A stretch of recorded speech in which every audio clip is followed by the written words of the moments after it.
पिछले में हमने मेरिट्स पढ़ा था लिबरल नेशनलिज्म के। आज हम पढ़ रहे हैं डिमेरिट्स ऑफ नेशनलिज्म। बहुत सारी बुक्स में डिमेरिट्स ऑफ नेशनलिज्म है, लेकिन नेशनलिज्म के डिमेरिट नहीं है मेरे ख्याल से।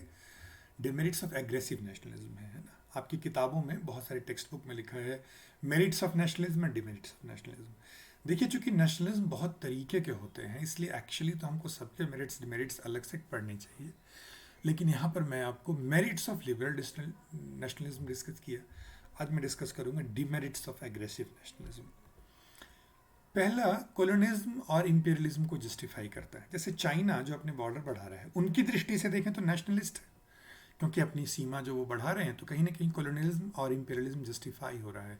जो हिटलर ने किया वो अपने आप में तो नेशनलिज्म था, लेकिन दुनिया की दृष्टि से देखें तो एक तरह से कॉलोनियलिज्म और इंपीरियलिज्म को बढ़ावा दिया जाना था। रेसिज्म को बढ़ावा मिलता है, विश्व शांति को खतरे होते हैं, इंटरनेशनल कोऑपरेशन, यूनिवर्सलिस्टिक कॉस्मोपॉलिटनिज्म जिसको हम कहते हैं, वो उसमें बाधा होती है। एक तरह की घृणा और हॉस्टिलिटी का भाव होता है। कहीं ना कहीं हमको ये घृणा सिखाता है, एक्सप्लॉयटेशन की तरफ ले जाता है, ह्यूमन राइट्स को नेग्लेक्ट करता है। आइंस्ट कुछ दुख लोगों के मैं कोट्स कह रहा हूँ। आइंस्टीन ने तो नेशनलिज्म को कहा था कि इन्फेंटाइल डिजीज है, मीजल्स ऑफ मैनकाइंड कहा था। टैगोर कहते हैं कि ये मिनास अगेंस्ट ह्यूमनिज्म है, ये कार्निवोरस है, कैनिबलिस्टिक है। देखिए कितने हार्श फ्रेजेस यूज किए जा रहे हैं इतने सारे ग्रेट लोगों ने। तो जो मॉडर्न फॉर्म ऑफ जो फोर्स किया जा रहा है नेशनलिज्म, उसके क्या खतरे हैं, आइंस्टीन, टैगोर, इस तरह के लोगों ने पहले से देख लिया है। तो आइंस्टीन कह रहे हैं मीजल्स ऑफ माइंड, टैगोर कह रहे हैं कार्निवोरस है, कैनिबलिस्टिक है, cruel epidemic of evil, eating into moral vitality. एक टैगोर बड़ी इंटरेस्टिंग बात कर रहे हैं, I am willing to serve my country but I am not going to worship it because I worship human rights. Humanism बोल रहे हैं वो नेचुरल है, नेशनलिज्म आर्टिफिशियल है, नेशंस बनाए गए हैं बाद में। ह्यूमनिज्म जो है वो, ह्यूमैनिटी जो है वो ओरिजिनल है। फिर वो कह रहे हैं कंट्री जो है ह्यूमैनिटी से बड़ी नहीं हो सकती। तो बेसिकली टैगोर नेशनलिज्म के अगेंस्ट नहीं है, जो एग्रेसिव नेशनलिज्म है उसके अगेंस्ट है। कृष्णमूर्ति, आपने नाम सुना होगा, वो क्या कह रहे हैं? वो कह रहे हैं both nationalism and organised religion are basically divisive because the sense of identity they foster is exclusive. We define ourselves by rejecting others. In thus defining ourselves and rejecting others, we thrust our worst fears onto them. Thus, a cycle of hatred and fear takes root, which eventually leads to violence. मैं दूसरे देश को घृणा करता हूँ और उस घृणा का उदाहरण देकर दूसरा देश मेरे से घृणा करता है, तो एक साइकिल ऑफ हैट्रेड जो है वो शुरू हो जाता है। जर्मन प्रेसिडेंट ने कहा, बहुत इंटरेस्टिंग, उसने तो कहा nationalism is an ideological poison. वो तो इसको जहर की से तुलना कर रहे हैं। फ्रेंच प्रेसिडेंट इमैनुअल मैक्रोन कह रहे हैं, लास्ट नवंबर की बात है, वो कह रहे हैं nationalism is betrayal of patriotism. वो बोलता है कि जो रियल देशभक्त है, बल्कि जो जिस तरीके के नेशनलिज्म की हम बात कर रहे हैं, वो कह रहे हैं कि देशभक्ति को धोखा देने जैसा है।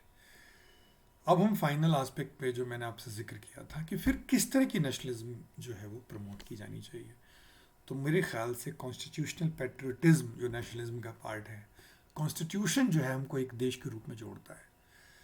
5 इसके फीचर्स हैं जो मैं आपसे शेयर करूंगा। पहला है acknowledgement and appreciation of our inherited and shared diversity. ये बहुत इंपॉर्टेंट है। हम एज ए नेशन डाइवर्स रहे हैं, इसको एक्नॉलेज करना और इसको अप्रिशिएट करना, ना कि उसको कारपेट के अंदर डाल देना।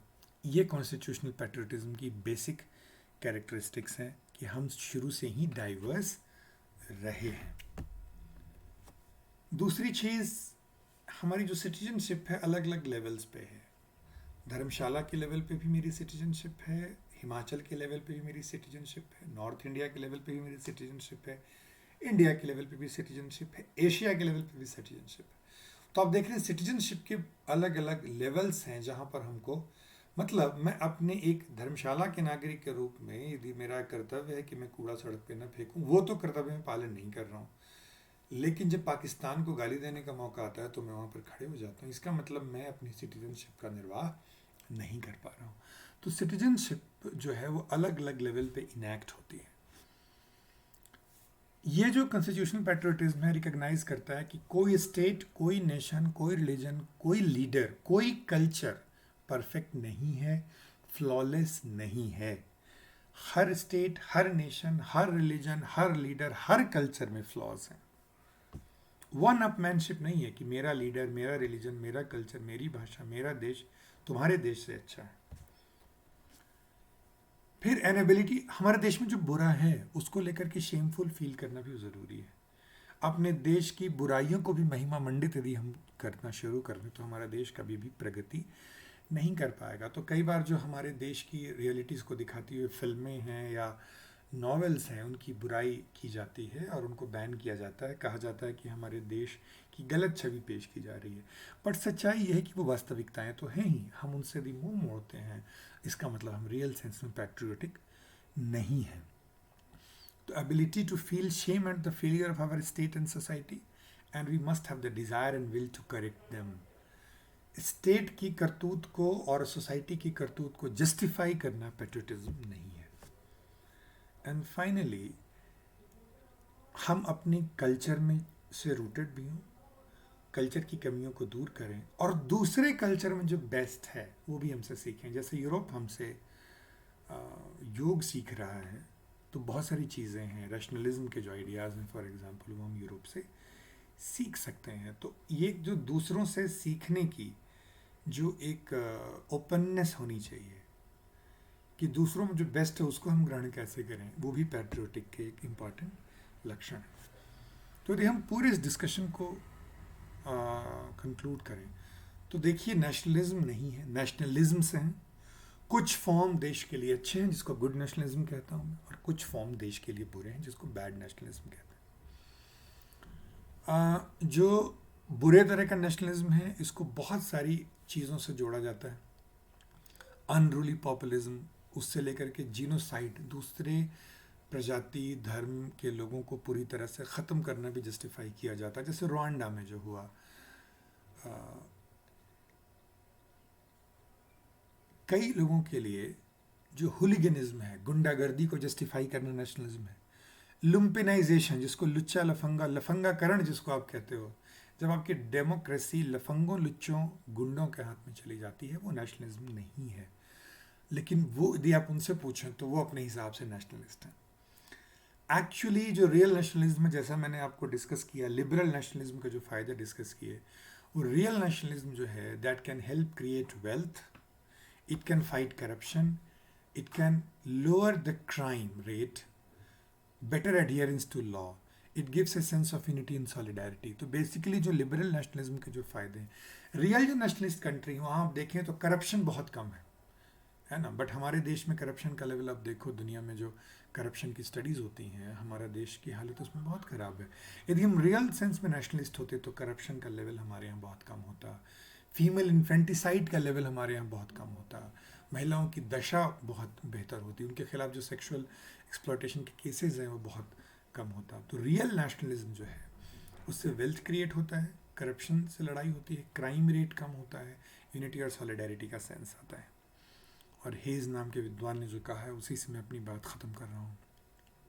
उसने वो बैलेंस स्टेटमेंट है उसकी, वो कहता है nationalism will prove A boon for the humanity and the world if it means pure patriotism.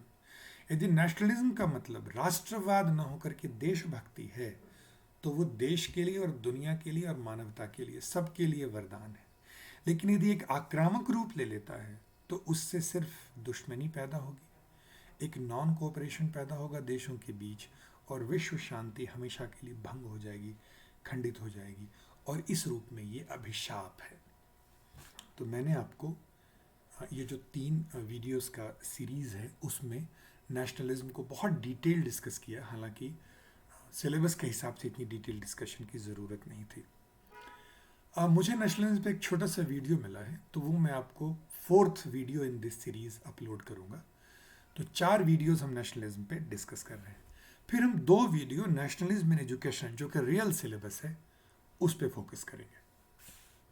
इससे जुड़े हुए क्वेश्चंस को आप व्हाट्सएप ग्रुप में डाल सकते हैं या मुझे मेल पे भी पूछ सकते हैं।